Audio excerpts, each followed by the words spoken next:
ओम शांति। 15 मार्च 2025 बाबा के महावाक्य। मीठे बच्चे, अब वापस घर जाना है, इसलिए देह सहित देह के सब संबंधों को भूल एक बाप को याद करो। यही है सच्ची गीता का सार। प्रश्न: तुम बच्चों का सहज पुरुषार्थ क्या है? उत्तर: बाप कहते हैं, तुम बिल्कुल चुप रहो। चुप रहने से ही बाप का वर्षा ले लेंगे। बाप को याद करना, सृष्टि चक्र को फिराना है। बाप की याद से तुम्हारे विकर्म विनाश होंगे, आयु बड़ी होगी और चक्र को जानने से चक्रवर्ती राजा बन जाएंगे। यही है सहज पुरुषार्थ। ओम शांति। मीठे मीठे रूहानी बच्चों प्रति रूहानी बाप फिर से समझा रहे हैं। रोज रोज समझानी देते हैं। बच्चे तो समझते हैं, बरोबर हम गीता का ज्ञान पढ़ रहे हैं। कल्प पहले मुहाफिक, परंतु श्री कृष्ण नहीं पढ़ाते। परमपिता परमात्मा हमको पढ़ाते हैं। वही हमको फिर से राजयोग सिखा रहे हैं। तुम अभी डायरेक्ट भगवान से सुन रहे हो। भारतवासियों का सारा मदार गीता पर ही है। उस गीता में भी लिखा हुआ है कि रुद्र ज्ञान यज्ञ रचा।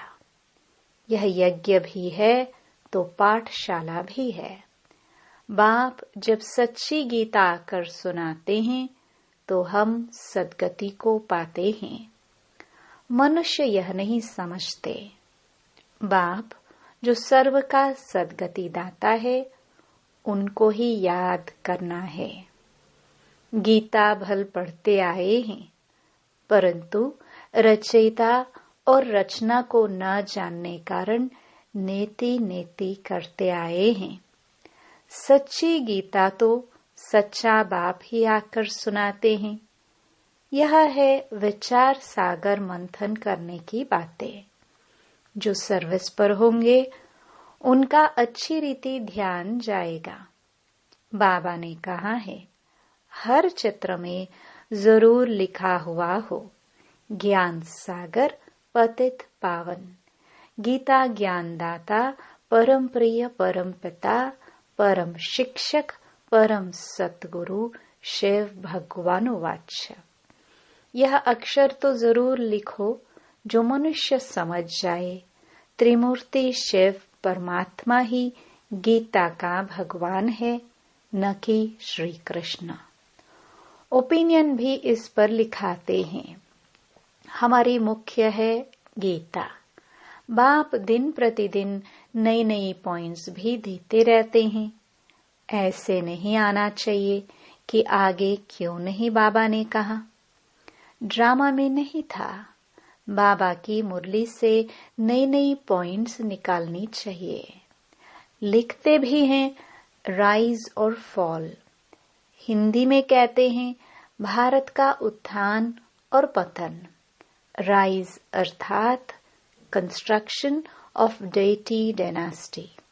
100% प्योरिटी, पीस, प्रॉस्पेरिटी की स्थापना होती है। फिर आधा कल्प बाद फॉल होता है, डेविल डायनास्टी का fall. Rise and construction deity dynasty का होता है।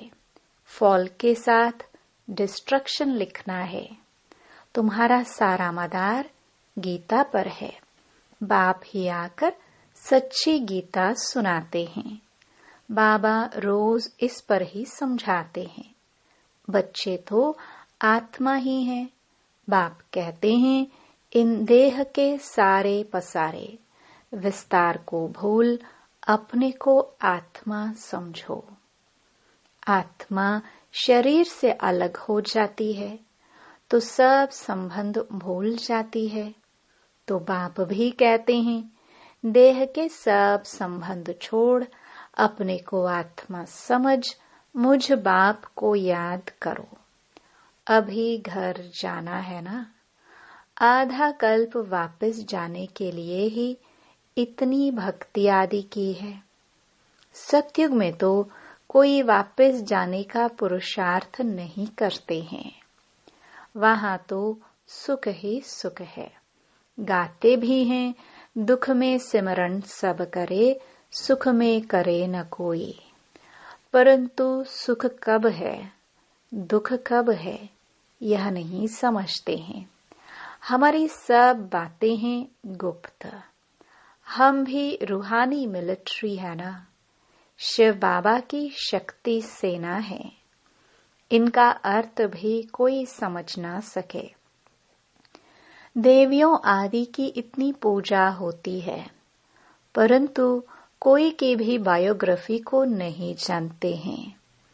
जिनकी पूजा करते हैं उनके बायोग्राफी को जानना चाहिए ना।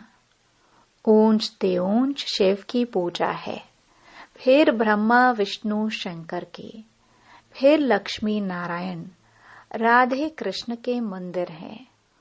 और तो कोई है नहीं। एक ही शिव बाबा पर कितने भिन्न भिन्न नाम रख मंदिर बनाए हैं। अभी तुम्हारी बुद्धि में सारा चक्र है। ड्रामा में मुख्य एक्टर्स भी होते हैं ना। वह है हद का ड्रामा, यह है बेहद का ड्रामा। इसमें मुख्य कौन कौन है यह तुम जानते हो। मनुष्य तो कह देते हैं राम जी संसार बना ही नहीं है। इस पर भी एक शास्त्र बनाया है। अर्थ कुछ भी नहीं समझते। बाप ने तुम बच्चों को बहुत सहज पुरुषार्थ सिखाया है। सबसे सहज पुरुषार्थ है तुम बिल्कुल चुप रहो। चुप रहने से ही बाप का वर्षा ले लेंगे। बाप को याद करना है, सृष्टि चक्र को याद करना है। बाप की याद से तुम्हारे विकर्म विनाश होंगे। तुम निरोगी बनेंगे, आयु बड़ी होगी। चक्र को जानने से चक्रवर्ती राजा बनेंगे। अभी हो नरक के मालिक, फिर स्वर्ग के मालिक बनेंगे। स्वर्ग के मालिक तो सब बनते हैं, फिर उसमें है पद। जितना आप सामान बनाएंगे उतना ऊंच पद मिलेगा। अविनाशी ज्ञान रत्नों का दान ही नहीं करेंगे तो रिटर्न में क्या मिलेगा। कोई साहूकार बनते हैं तो कहाँ जाता है, इसने पास्ट जन्म में दान पुण्य अच्छा किया है। अभी बच्चे जानते हैं राम राज्य में तो सब पाप ही करते हैं। सबसे पुण्य आत्मा है श्री लक्ष्मी नारायण। हाँ, ब्राह्मणों को भी ऊंच रखेंगे जो सबको ऊंच बनाते हैं। वह तो प्रारब्ध है। यह ब्रह्मा मुख वंशावली ब्राह्मण कुलभूषण श्रीमत पर यह श्रेष्ठ कर्तव्य करते हैं। ब्रह्मा नाम है मुख्य। त्रिमूर्ति ब्रह्मा कहते हैं ना। अभी तो तुमको हर बात में त्रिमूर्ति शिव कहना पड़े। ब्रह्मा द्वारा स्थापना, शंकर द्वारा विनाश, यह तो गायन है ना। विराट रूप भी बनाते हैं, परंतु उसमें न शिव को दिखाते हैं न ब्राह्मणों को दिखाते हैं। यह भी तुम बच्चों को समझाना है। तुम्हारे में भी यथार्थ रीति मुश्किल कोई के बुद्धि में बैठता है। अतः पॉइंट्स है ना, जिसको टॉपिक्स भी कहते हैं। कितनी टॉपिक्स मिलती है, सच्ची गीता भगवान के द्वारा सुनने से मनुष्य से देवता विश्व के मालिक बन जाते हैं। टॉपिक कितनी अच्छी है, परंतु समझाने का भी अक्ल चाहिए ना। यह बात क्लियर लिखनी चाहिए, जो मनुष्य समझे और पूछे। कितना सहज है। एक एक ज्ञान की पॉइंट्स लाखों करोड़ों रुपयों के है, जिससे तुम क्या से क्या बन जाते हो। तुम्हारे कदम कदम में पदम है, इसलिए देवताओं को भी पदम का फूल दिखाते हैं। तुम ब्रह्मा मुख वंशावली ब्राह्मणों का नाम ही गुम कर दिया है। वह ब्राह्मण लोग कच्छ में कुर्म गीता लेते हैं। अभी तुम हो सच्चे ब्राह्मण। तुम्हारे कच्छ बुद्धि में है सत्यम, उनके कच्छ में है कुर्म। तो तुमको नशा चढ़ना चाहिए। हम तो श्रीमत पर स्वर्ग बना रहे हैं, बाप राजयोग सिखला रहे हैं। तुम्हारे पास कोई पुस्तक नहीं है, लेकिन यह सिंपल बैज ही तुम्हारी सच्ची गीता है। इसमें त्रिमूर्ति का भी चित्र है, तो सारी गीता इसमें आ जाती है। सेकंड में सारी गीता समझाई जाती है। इस बैज द्वारा तुम सेकंड में किसको भी समझा सकते हो। यह तुम्हारा बाप है। इनको याद करने से तुम्हारे पाप विनाश होंगे। ट्रेन में जाते चलते फिरते कोई भी मिले, तुम उनको अच्छी रीति समझाओ। कृष्णपुरी में तो सब जाना चाहते हैं ना। इस पढ़ाई से यह बन सकते हैं। पढ़ाई से राजाई स्थापन होती है, और धर्म स्थापक कोई राजाई नहीं स्थापन करते। तुम जानते हो, हम राजयोग सीखते हैं भविष्य 21 जन्म के लिए। कितनी अच्छी पढ़ाई है। सिर्फ रोज 1 घंटा पढ़ो, बस। वह पढ़ाई तो 4-5 घंटे के लिए होती है। यह 1 घंटा भी बस है। सो भी सवेरे का टाइम ऐसा है जो सबको फ्री है। बाकी कोई बांधेले आदि हैं, सवेरे नहीं आ सकते हैं, तो और टाइम रखे हैं। बैज लगा हुआ हो, कहाँ भी जाओ यह पैगाम देते जाओ। अखबारों में तो बैज डाल नहीं सकते हैं, एक तरफ का डाल सकेंगे। मनुष्य ऐसे तो समझ भी नहीं सकेंगे, सिवाय समझाने। है बहुत सहज। यह धंधा तो कोई भी कर सकते हैं। अच्छा, खुद भल याद न भी करे, दूसरों को याद दिलावे, वह भी अच्छा है। दूसरे को कहेंगे देही अभिमानी बनो, और खुद देह अभिमानी होंगे तो कुछ न कुछ विक्रम होता रहेगा। पहले पहले तूफान आते हैं मनसा में, फिर कर्मणा में आते हैं। मनसा में बहुत आएंगे, उस पर फिर बुद्धि से काम लेना है। बुरा काम कभी नहीं करना है, अच्छा कर्म करना है। संकल्प अच्छे होते हैं, बुरे भी आते हैं। बुरे को रोकना चाहिए। यह बुद्धि बाप ने दी है, दूसरा कोई समझ ना सके। वह तो रॉन्ग काम ही करते रहते हैं। तुमको अभी राइट काम ही करना है। अच्छा पुरुषार्थ से राइट काम होता है। बाप तो हर बात बहुत अच्छी रीति समझाते रहते हैं। अच्छा, मीठे मीठे सिखिलदे बच्चों प्रति माता पिता बाप दादा का याद प्यार और गुड मॉर्निंग। रूहानी बाप की रूहानी बच्चों को नमस्ते। धारणा के लिए मुख्य सार। पहला, यह एक एक अविनाशी ज्ञान का रत्न लाखों करोड़ों रुपयों का है। इन्हें दान कर कदम कदम पर पद्मों की कमाई जमा करनी है। आप समान बनाकर ऊंच पद पाना है। दूसरा, विकर्मों से बचने लिए देही अभिमानी रहने का पुरुषार्थ करना है।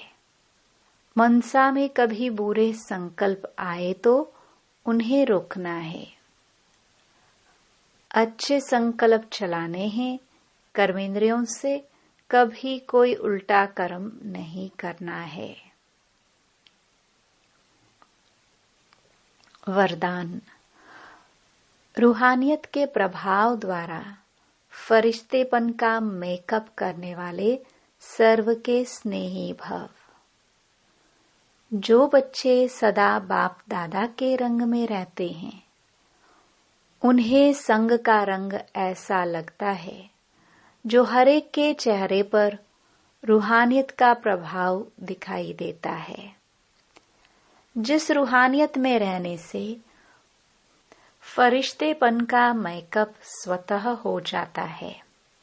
जैसे मेकअप करने के बाद कोई कैसा भी हो लेकिन बदल जाता है। मेकअप करने से सुंदर लगता है। यहाँ भी फरिश्तेपन के मेकअप से चमकने लगेंगे और यह रूहानी मेकअप सर्व का स्नेही बना देगा। स्लोगन। ब्रह्मचर्य, योग तथा दिव्य गुणों की धारणा ही वास्तविक पुरुषार्थ है। मातेश्वरी जी के अनमोल महावाक्य। कर्म बंधन तोड़ने का पुरुषार्थ। बहुत मनुष्य प्रश्न पूछते हैं कि हमें क्या करना है, कैसे अपना कर्म बंधन तोड़े। अब हरेक की जन्म पत्री को तो बाप जानता है।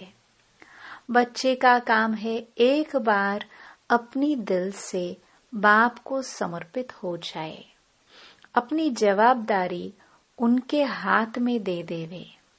फिर वो हरेक को देख राय देगा कि तुमको क्या करना है। सहारा भी प्रैक्टिकल में लेना है। बाकी ऐसे नहीं सिर्फ सुनते रहो और अपनी मत पर चलते चलो। बाप साकार है तो बच्चे को भी स्थूल में पिता, गुरु, टीचर का सहारा लेना है। ऐसे भी नहीं आज्ञा मिले और पालन न कर सके तो और ही अकल्याण हो जाए। तो फरमान पालन करना भी हिम्मत चाहिए। चलाने वाले तो रम्मजबाज है, वो जानता है इसका कल्याण किस में है, तो वह ऐसे डायरेक्शन देगा कि कैसे कर्म बंधन तोड़ो। कोई को फिर यह ख्याल में नहीं आना चाहिए कि फिर बच्चों आदि का क्या हाल होगा। इसमें कोई घर बार छोड़ने की बात नहीं है। यह तो थोड़े से बच्चों का इस ड्रामा में पाठ था तोड़ने का। अगर यह पाठ न होता तो तुम्हारी जो अब सेवा हो रही है फिर कौन करे। अब तो छोड़ने की बात ही नहीं है, मगर परमात्मा का हो जाना है। डरो नहीं, हिम्मत रखो। बाकी जो डरते हैं वो न खुद खुशी में रहते हैं न फिर बाप के मददगार बनते हैं। यहाँ तो उनके साथ पूरा मददगार बनना है। जब जीते जी मरेंगे तब ही मददगार बन सकते हैं। कहाँ भी अटक पड़ेंगे तो फिर वो मदद देकर पार करेगा। तो बाबा के साथ मनसा वाचा कर्मणा मददगार होना है। इसमें जरा भी मोह की रग होगी तो वो गिरा देगी। तो हिम्मत रखो, आगे बढ़ो। कहाँ हिम्मत में कमजोर होते हैं तो मूंझ पड़ते हैं। इसलिए अपनी बुद्धि को बिल्कुल पवित्र बनाना है। विकार का जरा भी अंश न हो। मंजिल कोई दूर है क्या, मगर चढ़ाई थोड़ी टेढ़ी बांकी है। लेकिन समर्थ का सहारा लेंगे तो न डर है न थकावट है। अच्छा, ओम शांति। अव्यक्त इशारे।